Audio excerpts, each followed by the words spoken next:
नमस्कार, नमो नारायण भक्तों, स्वागत है आप सभी का। 19 जुलाई 2024 शुक्रवार, शुक्र प्रदोष व्रत। आइए हम सभी शुक्र प्रदोष व्रत की कथा श्रवण करेंगे। प्राचीन काल की बात है, एक समय सूत जी महाराज शौनक आदि 88,000 ऋषि मुनियों को शुक्र प्रदोष व्रत की कथा श्रवण करा रहे हैं। सूत जी महाराज कहते हैं कि हे ऋषियों, जो कथा मैं आप सभी को श्रवण कराने के लिए बैठा हूं, यही कथा एक बार देवाधिदेव महादेव ने सती को सुनाया था। वही कथा आज मैं आप सभी को सुनाने जा रहा हूं। भक्तों, प्रदोष व्रत की अत्यंत महिमा है। श्वेत वस्त्र धारण करके प्रदोष व्रत की कथा सुननी चाहिए। प्रदोष पूजन में सफेद वस्त्र धारण करके शिव की पूजन विशेष फलदायी होती है।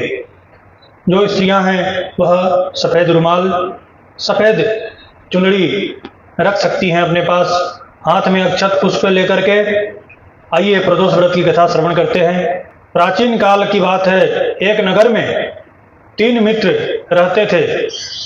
एक राजा का बेटा था, एक ब्राह्मण का बेटा था और एक सेठ का बेटा था। तीनों का विवाह हो गया था। राजा का बेटा और ब्राह्मण का बेटा दोनों का विवाह हो गया था। उनकी पत्नी उनके घर पर थी। जो सेठ का बेटा था उसका विवाह तो हुआ था, परंतु गौना नहीं हुआ था। गौना यानी उसकी पत्नी उसके घर पर नहीं आई थी। एक दिन तीनों मित्र आपस में चर्चा कर रहे थे। तभी ब्राह्मण का पुत्र ने कहा कि स्त्री के बिना घर सूना होता है, वह भूतों का वसेरा होता है। सुखदेव जी ने भी कहा है, न गृहम गृहमित्याहु गृहिणी गृहमुच्यते। ईंट और पत्थर के मकान को मकान नहीं कहा जाता है।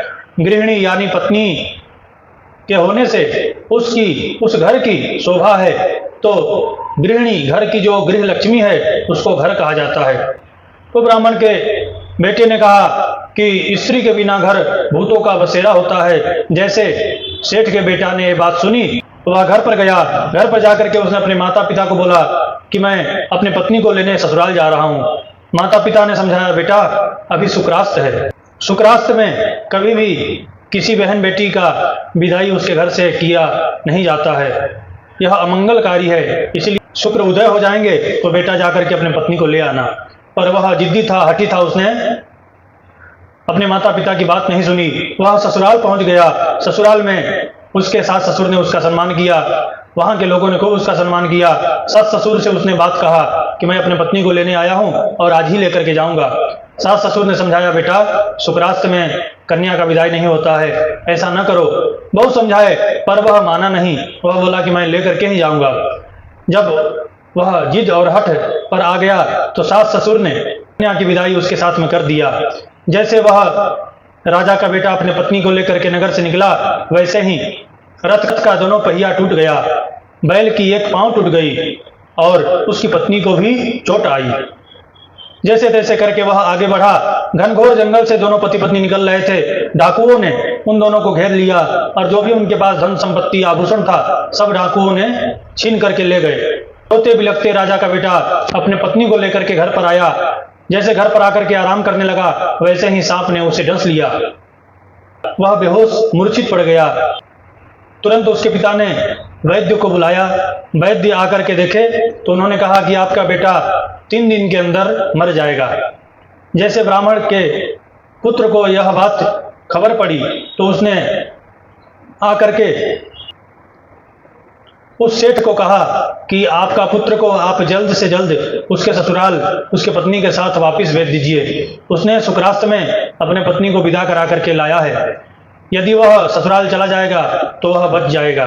सारा संकट, सारा तकलीफ उसके पत्नी के लाने से हुआ है। तुरंत सेठ ने अपने पुत्र को उसके पत्नी के साथ उसके ससुराल वापस भेज दिया। जैसे वह ससुराल में गया, धीरे धीरे उसकी स्थिति ठीक होने लगी। इधर प्रदोष का व्रत आया। ब्राह्मण पुत्र ने कहा कि जो उसकी पत्नी है वह शुक्र प्रदोष का व्रत करे। दूसरे दिन प्रदोष था। उसकी पत्नी ने शुक्र प्रदोष का व्रत किया, महादेव का पूजन की। महादेव के पूजन से शुक्र प्रदोष के प्रभाव से एकदम स्वस्थ और ठीक हो गया।